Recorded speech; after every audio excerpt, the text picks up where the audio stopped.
Hello everyone and welcome to my channel Little Frenchie in Big Texas. I am Anne and today, short video, I'm going to show you how I clean my teapot. I'm a tea drinker, not coffee. I drink tea every day and this teapot is very dirty. Not just the glass, but also this is metal. See how rusty it is? So I'm going to show you, I just made myself some lemon tea right here and I have the lemon peel left, and this is how we're gonna clean the teapot. And you're gonna be surprised how clean it can be with just the lemon peel. And you can do the same with orange, but I have lemon here. So let's get started. So pretty easy. You take the peel and you rub it, and you rub it. You might have to rub it a bit, because this is very dirty. I haven't done it for a while. But after a while, you're gonna see a change in color. Look at this here already. Can you see here? There? And this is gonna become brown. Yeah. All right, just finished here and look at the color of my peels.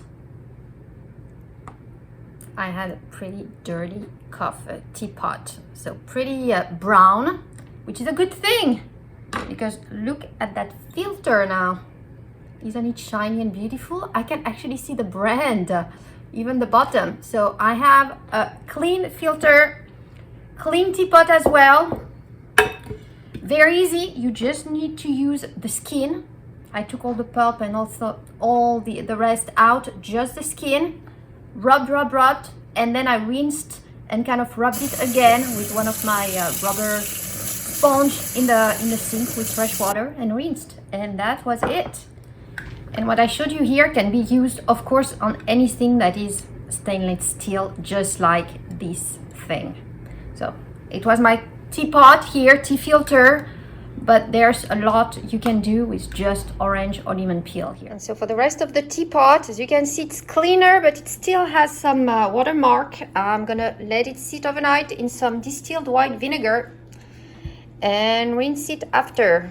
And that should take care of it. So how to use your orange lemon skin, here's a way. Thank you all for watching.